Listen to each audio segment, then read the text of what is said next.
Good afternoon, everyone. This is Jeh Johnson, former Secretary of Homeland Security, partner at the law firm in New York City of Paul, Weiss, Rifkin, Wharton, and Garrison.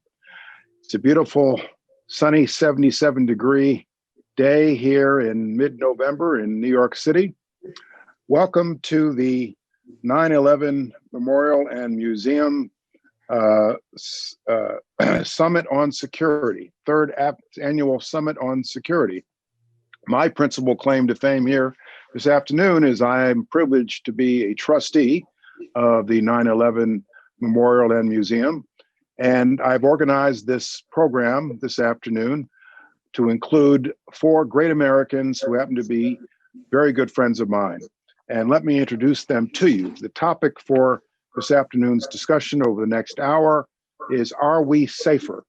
And to participate in this discussion and contribute to this discussion, we've got four great people. I am the moderator. First, retired four-star Admiral William McRaven.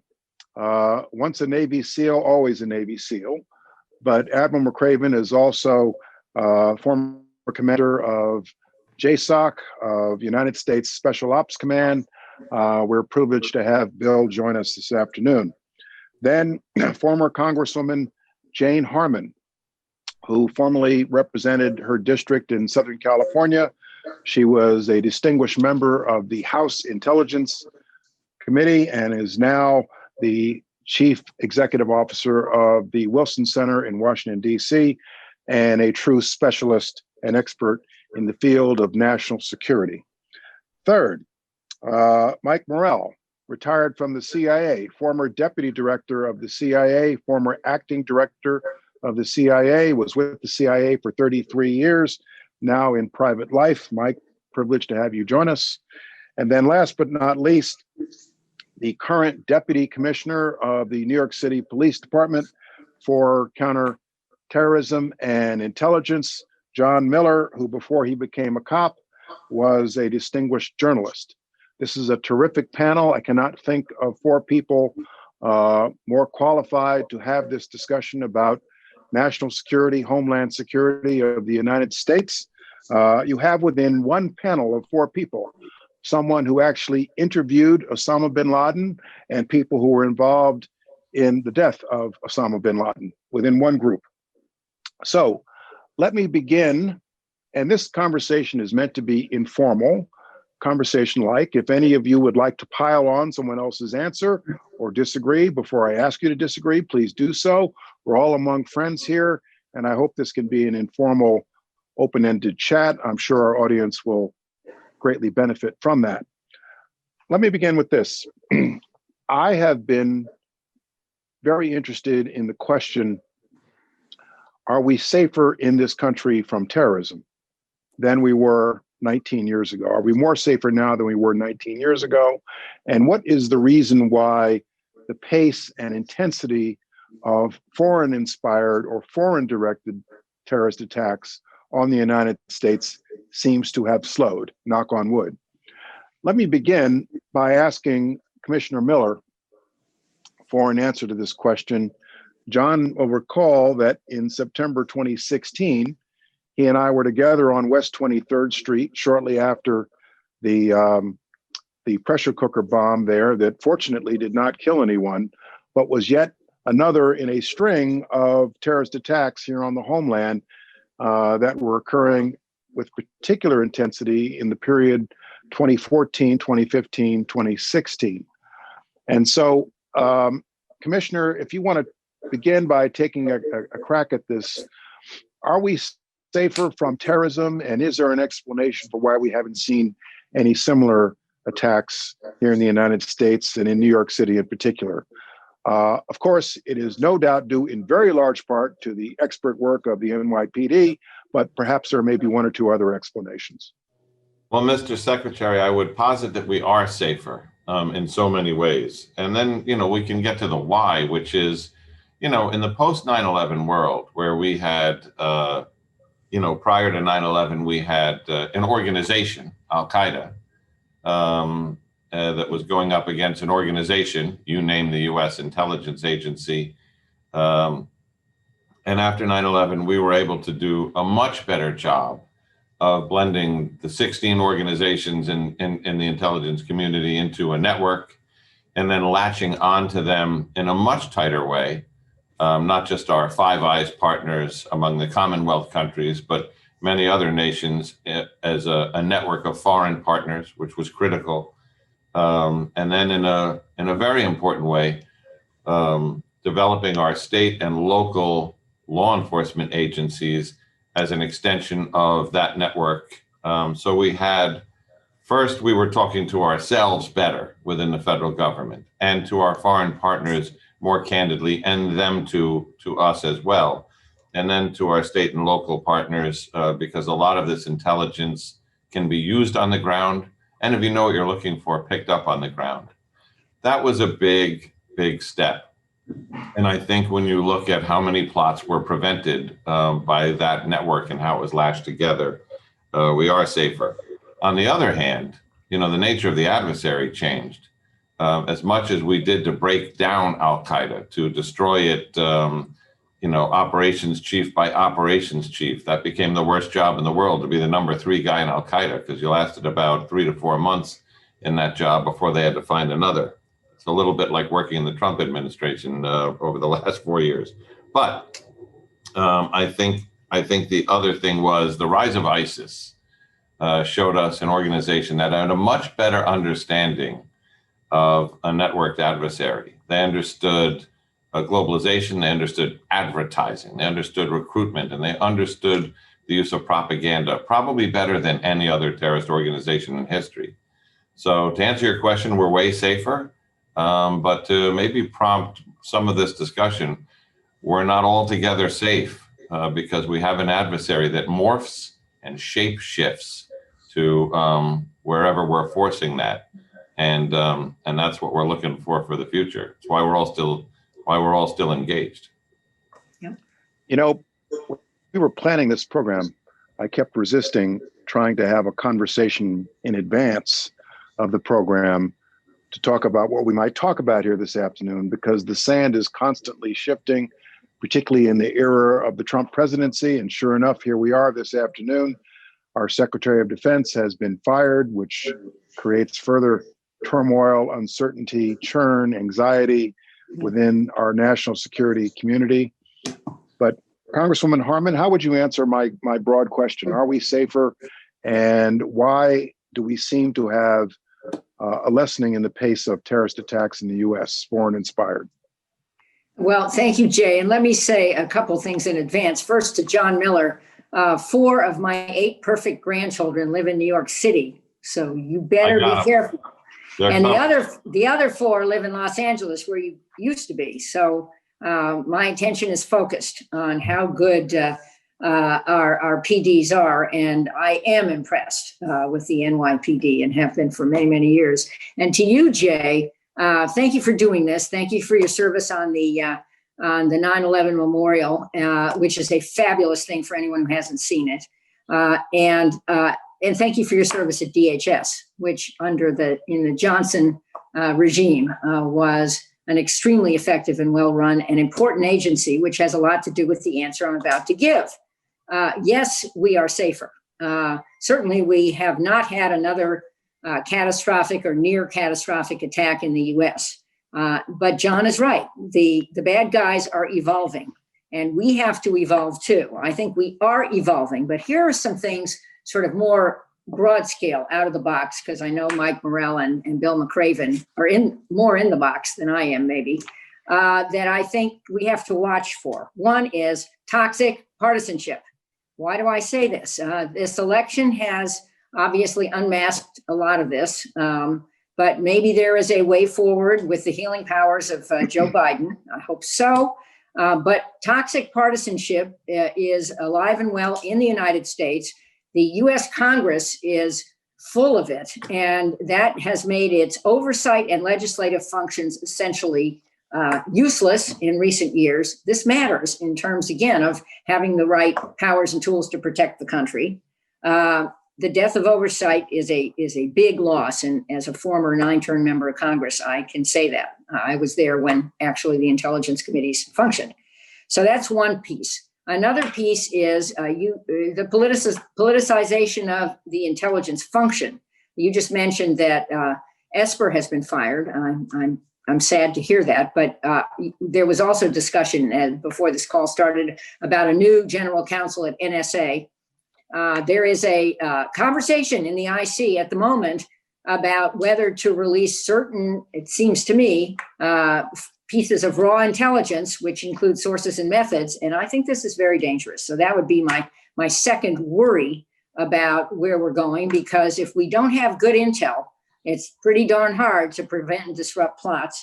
Mike will say more about this, I'm sure. But I would also say mechanisms that we rely on to make our government function in a transparent way, like confirmation of secretaries, inspectors general, and this PCLOB that was set up when we formed I was a lead co-sponsor of the legislation to form the Director of National Intelligence Function, the Privacy and Civil Liberties Oversight Board, really matter, and they are wasting too. So final comment, yes, we are safer. Thank you, John Miller. Thank you. But we have a sort of disturbing undercurrents, which could, over time or even maybe sooner, make us less effective in disrupting and preventing threats. Mike Morell, how would you answer my question? Yeah, I think it's a extraordinarily important question, Jay. And like Jane, I just want to thank everybody for the invitation and to join this august group. I'd say we are safer with a couple of caveats. We're safer because we both learned very quickly after 9/11 how to play defense. Many of the changes brought about by the creation of DHS, TSA, immigration, no-fly lists, all sorts of things that we did, collection of intelligence to see plots coming, all sorts of things that we did on the defense. And we also were successful because we went on offense and we took the fight directly to the terrorist groups, right? And an intelligence-led DOD organized and carried out effort to degrade terrorist groups and make it more difficult for them to attack us. So those are the two things that made us safer. My two caveats. The first one is that I wonder if bin Laden were alive today and you would ask him the question, how do you feel about your movement? I think and if he were honest with you, he would say, look, I failed at my main two goals, right? My main two goals were to get the United States out of the Middle East and to overthrow the US-led puppet regimes in the region. But I think he would also say, look, the number of extremists with my ideology in the world today is much, much greater than the number of extremists who existed in Afghanistan on September 10th, 2001. And so I think he'd be happy with sort of what he created. And in that regard, I think it's really important to remember that history tells us that terrorist threats wax and wane. Terrorist organizations are very easy to degrade when you focus on them militarily, but they're also very easy to rebuild. And so when you put the pressure on them, you can degrade them and reduce the threat. But when you take the pressure off, which we have done occasionally, they're very quick to rebuild. So I think it's very important to remember that. And I think, if we don't keep the pressure on, we are going to see a new ISIS. It might be called ISIS. It might be called, a second coming of Al-Qaeda. We're going to see another explosion of the threat out there. That's caveat number one. Caveat number two is I think that our victory in making us safer, which was absolutely important, came at a cost. And I can think of two of them. The first is that because we were so focused on counterterrorism and counterinsurgency, we didn't focus on the growing threat from Russia and China. And what Russia and China did for the last 20 years was invest in conventional weapon systems that put the United States at risk militarily in their neighborhoods. I just came off serving on the National Defense Strategy Commission, the most recent one.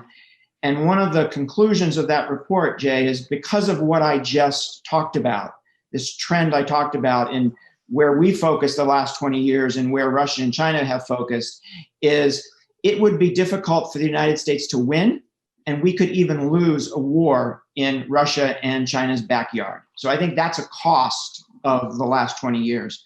The second is I couldn't agree more with Jane. And I think, there's a lot of reasons why we are where we are politically. One of them is because we went into Iraq. And it led a lot of people to say, do these guys really know what they're doing? Can we really trust our government? Right. And it fed that idea that the government doesn't know what it's doing. And I think it helped the rise of Trump and populism. And I think that was a cost of post 9/11 as well. Admiral Bill McRaven, how would you answer my questions?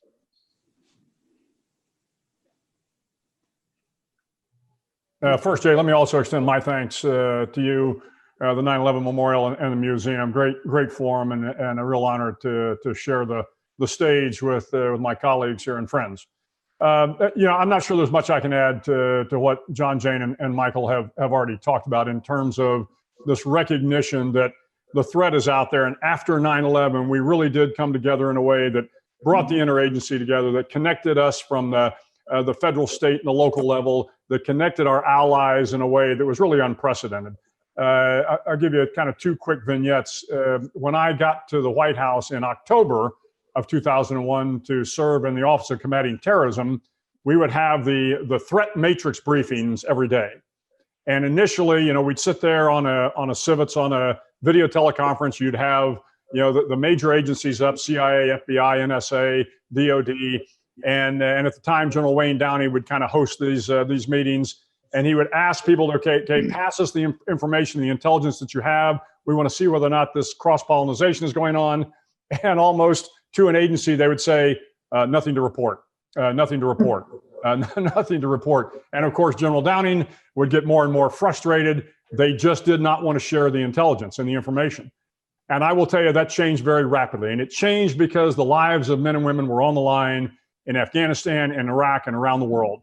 And so it did not take long before you began to see this remarkable cooperation that I think fundamentally changed the fabric of the national intelligence community.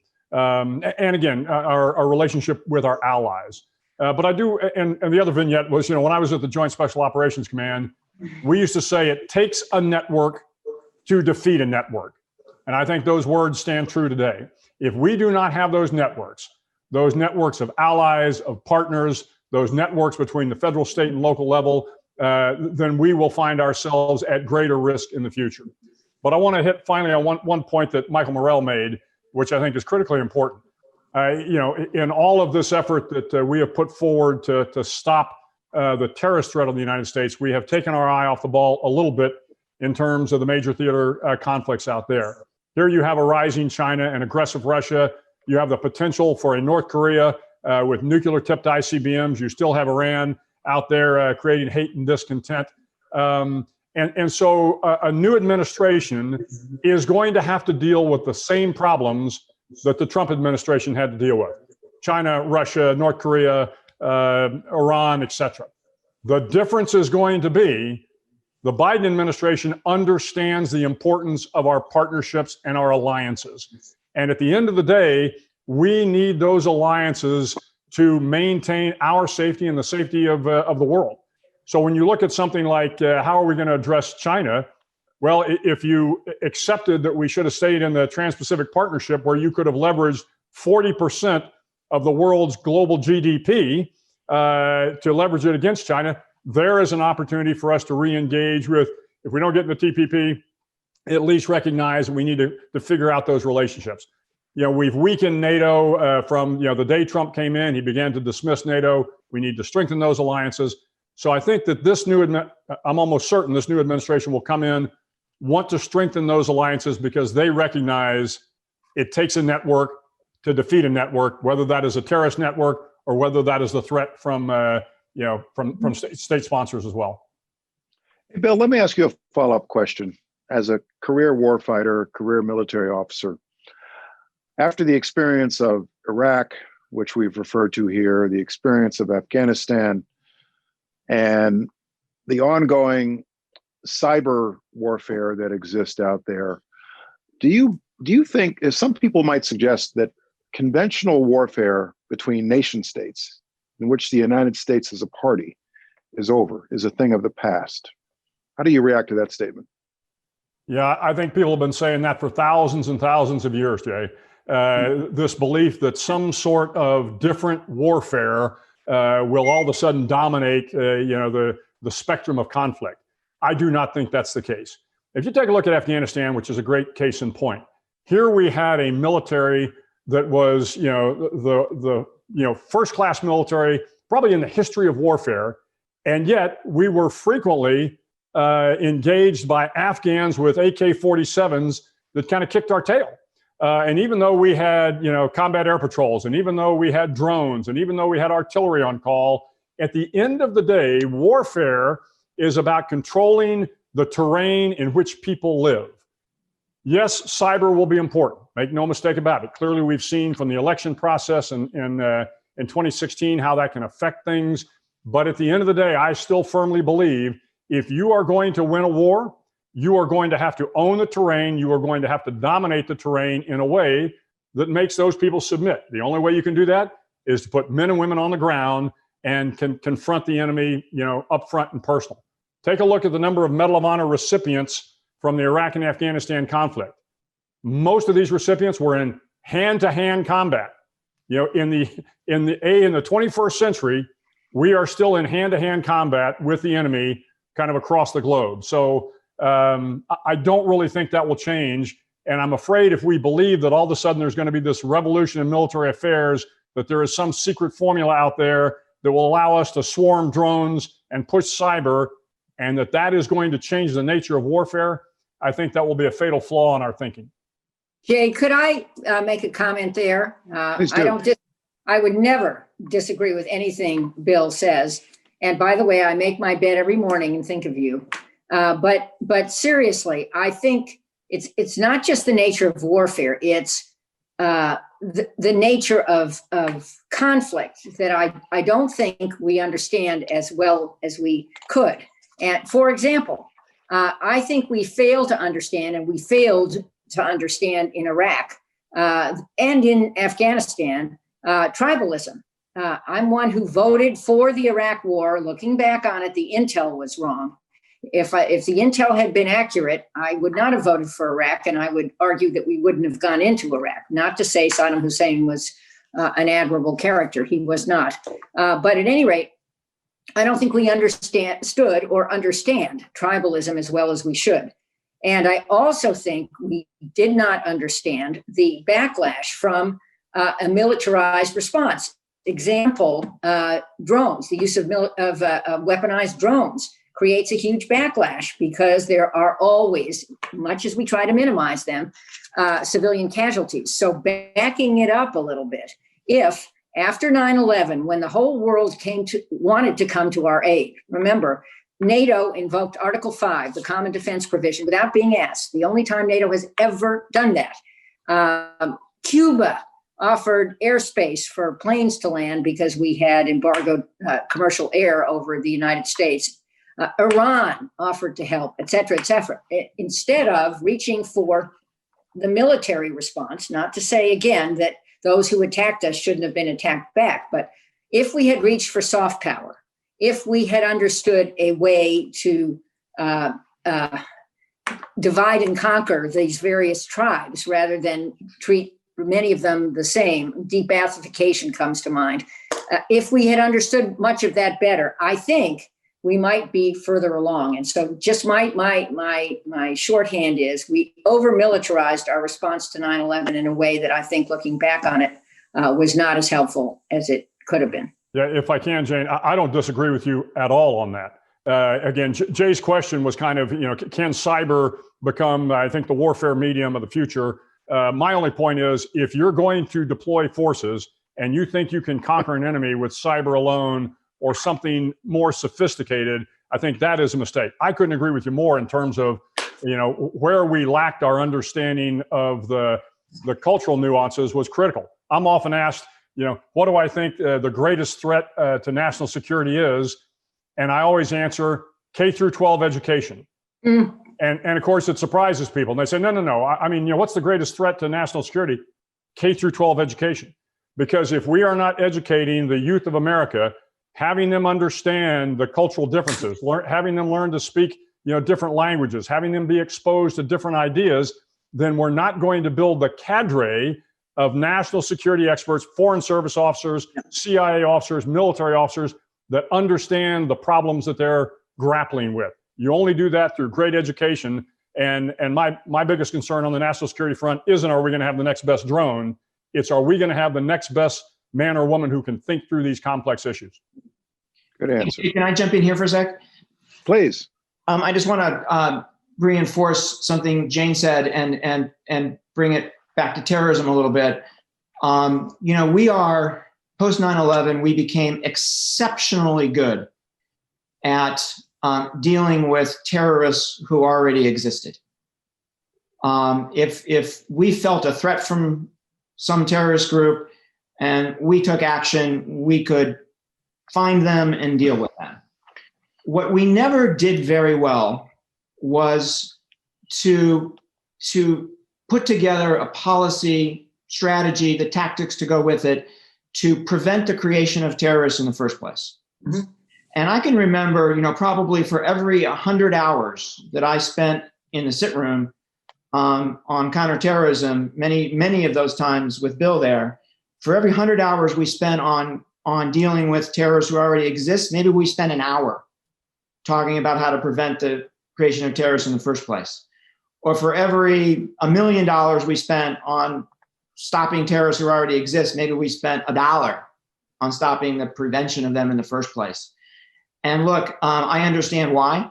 If two gang members are trying to break in your home and kill your family, that's where your focus is, right? The last thing you're thinking about is the socioeconomic conditions that created the gang in the first place. But that's something, that's a soft power thing that we need to take on and do a much better job of than we have ever done before, if we're going to be able to deal with this problem long term. Right. Okay, let me ask a different question. And I'd like each of you to answer in the order of Miller, Harman, Morell, and McRaven. And here's the question, which you probably didn't expect to get.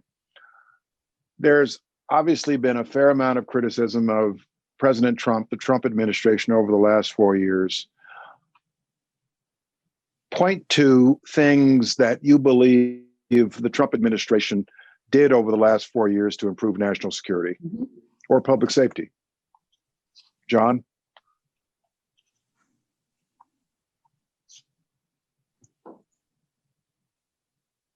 John can't think of anything. He's muted. John Miller, you there? He's muted. All right. There you are. So that's a hard one in that I think the issue of the kind of terminology and vitriol against immigrant communities and the wedge it drove between policing became a major problem for law enforcement being accepted by communities that we count on to let us serve them. That wasn't helpful. On the national security end, the politicization of the intelligence community and its reporting, that wasn't helpful for us because it raised the question of, whether the materials we were getting in local law enforcement were colored by the pressure coming from Washington to stifle some of that, which ultimately I think the Intelligence Committee bravely fought its way through. But I'd be hard pressed. Maybe during someone else's answer, I will think of improvements that were made, other than the fact that some fine people were recruited and came in and served, and the level of integrity that they served with oftentimes equal the difficulty of that service for them in this political environment, as well as the length of that service. I'm going to have to keep working on that. I can't think of anything significant. Okay, we'll put you back on mute. Okay. Jane. So as head of the nonpartisan Wilson Center, we try very hard to be balanced, and I think we do a pretty good job. Let's remember that there have been 3 administrations since 9/11. I mean, George Bush 43 was there on 9/11, and I would venture to say he over-militarized our response on his watch, and that didn't change. I already said that. Then came Barack Obama, and I would say on his watch, he got a lot of things right. He changed the tone, but he didn't stop the endless wars, the so-called endless wars, which he campaigned on stopping. And he also, I think, blinked on the strategic bombing of Syria after Syria used chemical weapons on its people, and we set a red line. I think that was a huge mistake and undermined our effectiveness in the Middle East. And then we get to Donald Trump. So you asked me to list a few good things, and I'm about to do that. So there, everybody. Number one, when he came to power, as I remember, he focused on North Korea. I thought that was a very good move. He hasn't prosecuted the case well, but he did focus on North Korea. And for 10 seconds, there was an opening there. And it's a very important problem to focus on. North Korea does have, this isn't Iran here, North Korea already does have a significant number of nuclear weapons. It has miniaturized nuclear weapons. It is perfecting long range, as in triple stage missiles, to deliver them to at least Guam and other, maybe Hawaii, parts of the United States. And it has a regime intended on regime survival, which in its case is the insurance policy of nuclear weapons. So it's a very hard problem, but Donald Trump focused on it in a way that Obama didn't. So that's one. Number two, he tried, I think he's still trying to so-called stop endless wars. A better process might have gotten us farther. And the fact that Congress is so politicized has also undermined effectiveness, because Congress sort of kind of tried to authorize or deauthorize the use of military force, but didn't get very far because, again, there's no agreement on anything in Congress. But I commend him for focusing on stopping endless wars. And finally, I wouldn't say this is Donald Trump himself, but the Pentagon, I serve on the Defense Policy Board, is focused on, it seems to me, some good stuff, like our vulnerability in space, and how to adapt and understand the challenges of cyber and AI, et cetera, et cetera. And I'm not saying that it started with Donald Trump, but it has continued under Donald Trump. Okay, Mike? So I'm going to say 3 things. And I think there's actually more than 3, but I'm going to say 3. But I don't want anybody to think that I believe that Donald Trump has been a net positive for national security. I don't believe that at all. I believe he's been a net negative. But the first I would list is, this may be more Jim Mattis than Donald Trump, but when Barack Obama left office, we were on our way to defeating ISIS in Iraq and Syria, but the Trump administration sped it up. They sped it up considerably, and I think they did a better job. And in that context of fighting terrorists, as Bill knows, still every day across this planet, there are U.S. Special Forces who are fighting extremist groups. And the Trump administration continued with that policy, and I think it's important. So that's one. 2 is President Trump was the first president to really call out the malign behavior of China. And I think that's extraordinarily important. And I think that's going to carry us forward here, and it's going to continue into the Biden administration. I mean, I don't think he changed their behavior in any way, but he was the first president to call it out publicly. And then third, I think the recent UAE Bahraini recognition of the state of Israel. Now, at the end of the day, that may be more the Crown Prince of UAE than it is the Trump administration, but I think the Trump administration helped bring them along. So I'd mention those 3. Okay. Admiral. I've got two that jump to mind. First is his investment in AI and machine learning. I think what we know from, certainly the military standpoint is that really the future of weapon systems, the future of, to some degree, our intelligence community is going to be based on AI and machine learning. I still think we're probably 10 years ahead of China, but when you take a look at how the Chinese are investing in AI and machine learning, they are moving very, very rapidly to close that gap. So the Trump administration has invested, more so, I think, certainly than the Obama administration did and others, in AI and machine learning. They've improved the budget of DARPA, the Defense Applied Advanced Research Projects Agency. And then, of course, the second one is the Trump administration has invested in more hardware in the military. Now, just like Mike said, I think there's a lot more downside than upside in terms of what the Trump administration has done. While he has invested in more hardware in the military, which I think is important because the nature of the wars in the future are not only going to be continuing to keep our eye on the terrorist threat, but now we begin to see, again, as I said earlier, the rise of China and Russia, et cetera. And we're going to have to be focused more on these regional conflicts, and the hardware will be important. The downside on the military is that he's really kind of undermined the good order and discipline by his position on a number of very high-profile cases that I don't think serve the military well. But in general, I would say those two things, investing in AI and supporting the advancement of hardware in the military, are two pluses for his administration. Okay, thank you. John, let me come back to you. I have a different question for you, but if you want to supplement your prior answer, go right ahead. I want to ask John and Mike, the two intelligence officials on this conversation. We hear over and over again in the public dialogue, that's classified, can't declassify it because of sources and methods, Spend a moment, the two of you, and explain to the audience exactly what that means, sources and methods. It's kind of self-explanatory, but perhaps it's not. Well, I think, if you talk about a Mike Morell to a John Miller, Mike Morell was at the top of that chain where a lot of those sources and methods existed. And I thought that in the post 9/11 world, and particularly continuing through the last few years where you would have thought some of that would have been drawn back, the intelligence community has been very, very open, transparent to the extent it can be with outfits like the NYPD, the LAPD, major cities that have intelligence bureaus where they're working hand in hand with the FBI about sharing the information, the reliability of the information in their assessment, and sometimes, when necessary, even the sources and methods that cause them to get it.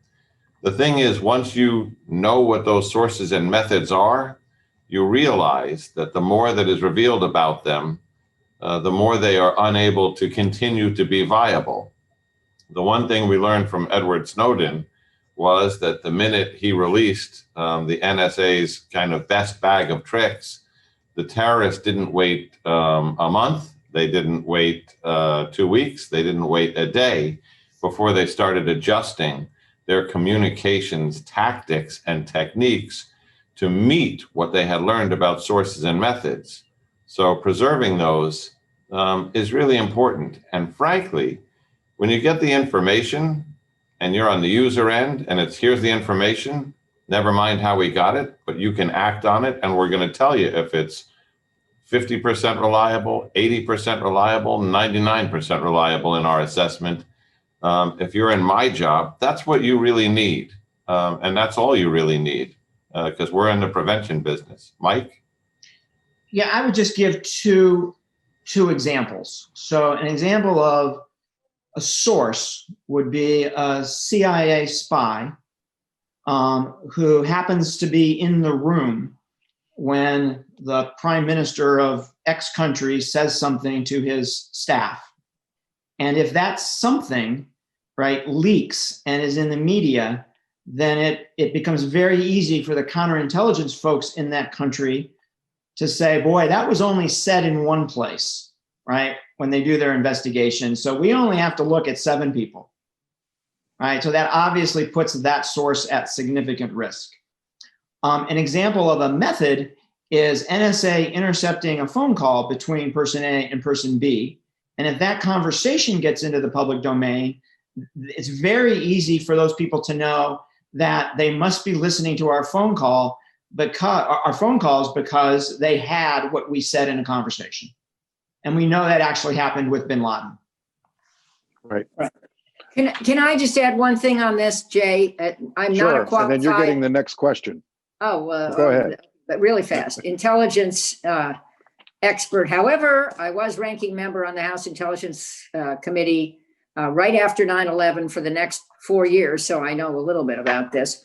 I mentioned I voted for the Iraq War based on bad intelligence. How did the national intelligence estimate on Iraq get bad? It got bad because sources weren't vetted, conclusions were cherry picked, and this thing was put together in a way to justify an action that, looking back on it, was not proved. And so it really matters that we have the right sources, we have the right methods, and we have the right analysis. And if we start decomposing all this stuff, we end up in a complete mess. And this classification issue is interesting. There's another dimension, which is overclassification, which has been used by every administration since and before 9/11, but especially since. And something I'm proud of, when I left Congress, my last law that I had was a principal author of was called the Overclassification Act, Reducing Overclassification Act of 2010, which required, you would know about this, Jay, portion marking of documents at DHS so that whatever was really classified based on a source or method was in a little box, and the rest of it, which would feed John Miller, which could then be transferred to local law enforcement, which says there are these bad guys and here's what you need to look for, would be able to move. So John Miller would be able to protect my grandchildren.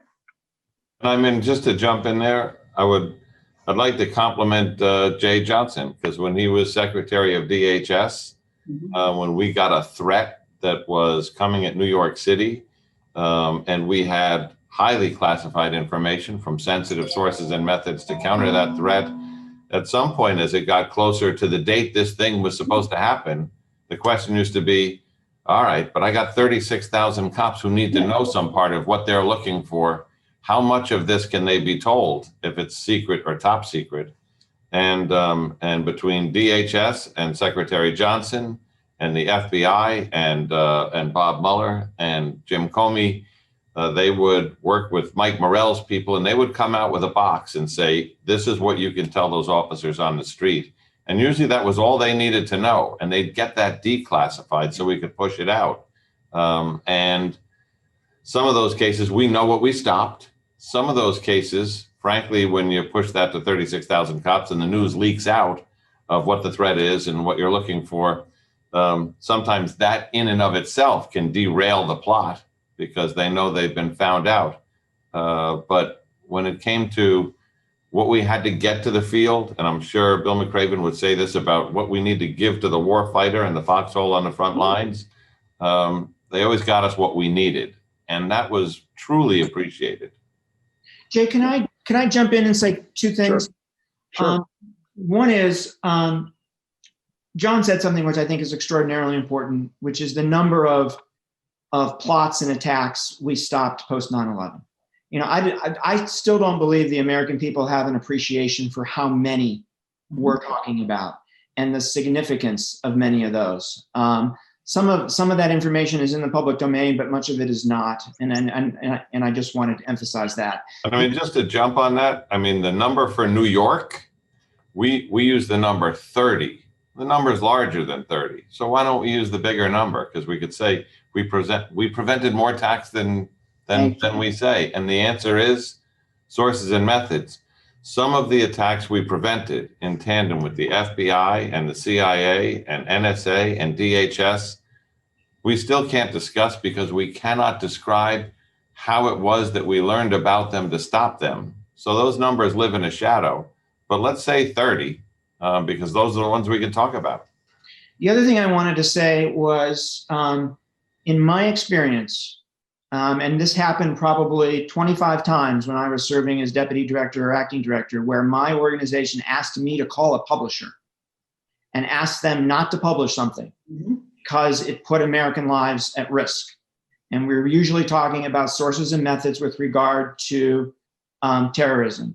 And my batting average in those conversations, in getting what we wanted, which was don't publish, didn't look like a Major League Baseball batting average. It looked like a high NBA free throw percentage. So really responsible journalists on top of all that, I think, helped as well. Okay. Jane, and then I'll start with Jane, but anyone else can chime in on this. There was a lot of concern about what Russia might do in the run-up to this election in terms of some form of cyber attack on our election infrastructure, another DNC hack. Putting aside the disinformation that may or may not have existed out there and to what extent it existed, it would appear, based upon what we know now, that in terms of an attack on our election infrastructure, that was the dog that didn't bark. So to what do you attribute that, Jane? You, this time Jay. around? You know, there was I wasn't an looking for that. I bet, but hey, you were part of it. Come on, let's all applaud Jay. I mean it. Your comments got a little buried, as I recall this, because something else occurred on the day you had a press conference. But at any rate, whatever that was. I think that declaring our election machinery critical infrastructure and putting the competence of DHS behind helping to educate states that needed some help was a big deal. And by the way, another plus, I'll say one more thing about the Trump administration, and that is that CISA, the cyber piece of DHS headed by Chris Krebs, is a very capable organization, and he has been enormously helpful. So thank you, Chris. But I think what the country finally understands in the last week or so is that each state has a different system, and that has gone a long way to protect us from foreign interference, because the stuff is not interoperable. I mean, it's the opposite of what we've tried to achieve with information sharing. I think the fact that we don't have interoperability in election machinery is probably a good thing. The only comment I make besides that, Jay, is that disinformation and misinformation were and are hugely problematic. So I wouldn't give the Russians or others a pass for sowing a lot of the partisanship and misunderstandings in this election, and pitting groups against groups. It ain't over yet. I'm still worried that something could happen. There could be a rally and then a counter rally, and a lot of this would not have to do with just whatever people in pick a city think, but also with signals sent to various groups by outside actors who are well disguised. So I guess I would say that we can declare victory in terms of no hacking of machines so far, but I don't think we can declare victory in terms of no hacking of the whole election season. Okay. Okay. If I could just jump in real quick. I agree with everything Jane said. I would add one thing, which I think is another good thing that the Trump administration has done, which is the use of cyber offensively for defensive purposes. Yeah, good. So we know from 2018, because they said it publicly, that the administration was very aggressive in the days before the election and during the election, and essentially making sure that the Russians couldn't attack us. And I believe that same exact activity on the part of Cyber Command played a role here in 2020. And Okay. Jay, I mean, just to Sure. jump on that, I think one big difference is, the last time out, the Russians ran an intelligence operation and a cyber operation and a misinformation operation, but also a disinformation operation wrapped in many levels that may or may not have had an effect on the election. That's a discussion for another panel someday, but not for lack of trying. It was a defined operation with defined layers, defined command and control, defined messaging.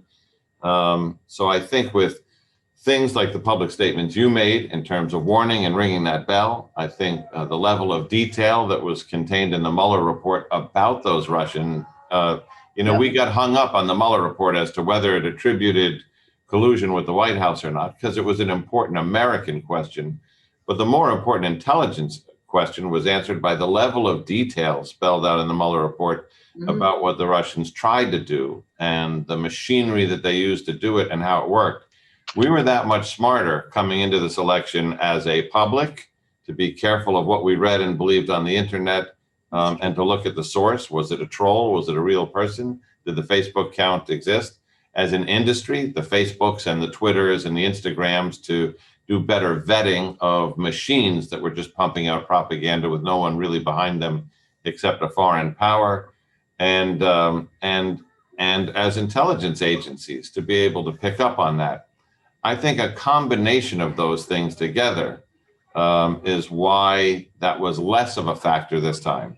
And in the background, of course, you still got all the QAnon conspiracy theories and the people who are doing this on their own, but we can make enough trouble for ourselves without help from foreign adversaries. And yet, despite all that, who else did we see in the game?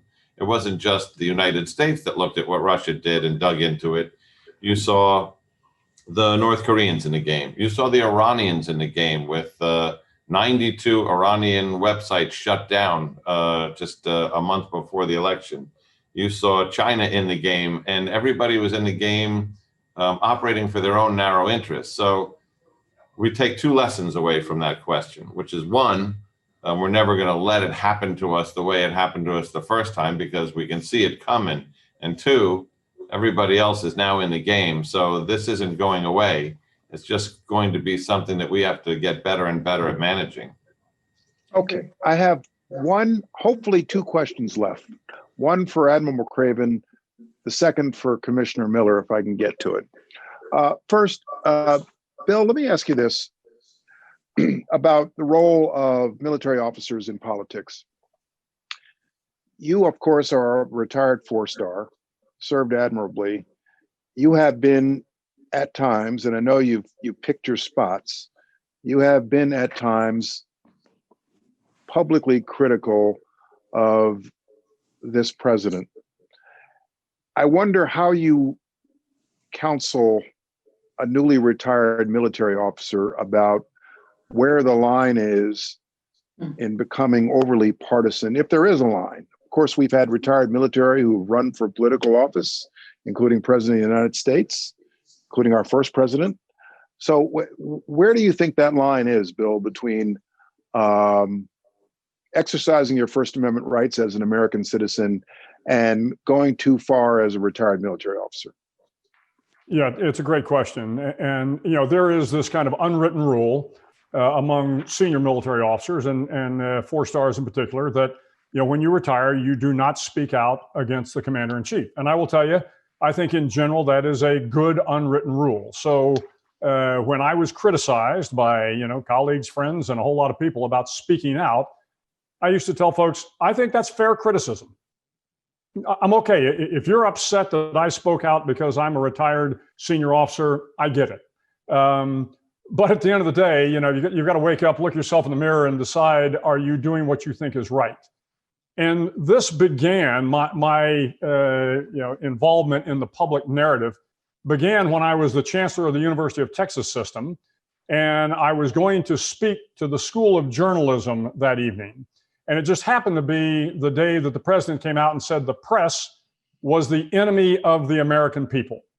So I knew that when I got up on stage, I had to address that. And I made it very clear that, I have fought the enemy of the American people, and it's not the press. The press may be the single most important institution we have in this country. And I think I also said that I thought that the president's comments were the greatest threat to democracy in my lifetime. And I stand by those comments. Now, part two of that, though, was I also told the journalists that were sitting there, the aspiring journalists, that you have an obligation as well as journalists. And John would certainly appreciate this. You have got to check your sources. You've got to have, you've got to have primary sources. You have to have secondary sources. you need to make sure also that you check your bias at the door. Now, if you're editorializing, that's different. But if you are a reporter, come in with as little bias as you can as you are reporting the facts. So that kind of began my discussion. Then, of course, it was the president's attack on John Brennan. And it's not only that John is a very, very dear friend, but it was the visceralness, if you will, of the president's attack going after a public servant who has served for 6 or 8 presidents, Republicans and Democrats, and threatened, a former director of the CIA. Once again, I had to make a decision. Yes, I could stay quiet. That is what that the again unwritten rule would say. But I also felt that to some degree can be a cop-out. The fact of the matter is, knowing John the way I do, knowing what an incredible public servant he has been, to get bashed by the President of the United States to me was just untenable. So I think everybody's got to make their own personal decision, to be honest with you. And I don't criticize those folks that don't speak out, because I understand some of their concerns. I understand that they have a code, a personal code that may be just slightly different from mine. That's not good. That's not bad. It's just that everybody's got to handle it differently. I don't encourage senior officers to speak out. I think it's personal choice, and I made my personal choice early on, and I'm comfortable with the comments I made. Thank you, Bill. All right, in the few seconds we have left, for all the New Yorkers who are listening, I got to ask the commissioner, in one sentence or less, John, to what do you attribute the rising crime levels in New York City? And what are we doing about it? So what we're doing about it is we're trying to find new ways to fight it with precision. But I would say that COVID was a factor. It closed down the court system for many months. So you had criminals who were going in, getting a hearing, and being put right out. 8,000 people were released from the state prisons, most of them right into New York City, most of them very unsupervised. Many of them have committed crimes again and are waiting for that hearing to come around. Bail reform has played a factor in it, which is a lot of criminals are not going to jail, and it's a long time before they're going to prison, and many of them are not going to prison. So we've really got to rethink of how we do enforcement and how we do community policing and a lot of things to get by that. And I can't leave you today without saying thank you for everybody who's sitting on this panel. Jane Harman, who did oversight of the intelligence community during the most difficult time in its history to do oversight, and did it really well. Bill McRaven, who took special forces and grew it into a new animal, a new breed, a new machine that operates today that keeps us safe in ways that most people will never know, right up to and including finding Osama bin Laden and taking him out. To Mike Morell, who ran the CIA from, well, he's the guy who was there from the moment he handed the note, to the president that 9/11 had happened to the night that bin Laden was killed. There's nobody else who can pull that thread all the way through that story, and every day of it he served his country. And to Jeh Johnson, who when he was the Secretary of Homeland Security, after working in the Pentagon on terrorism matters there, always did everything you could to keep New York City safe. You were the only Secretary of DHS I could actually pick up the phone and call directly and say, I have a problem and I need help. So New York City, as the guy who's still working in government, appreciates all of you, because all of you made this a safer place. We'll handle it. Thank you, John. Thank you. Thank you, John. Thank you, Bill. Thank you, Jane. Thank you, Mike. That concludes our program. Thank you to everyone listening for your support of the 9/11 Memorial and Museum. Speaking on behalf of the trustees, we hope that you continue to do so. Thank you for listening in, and thank you for your interest.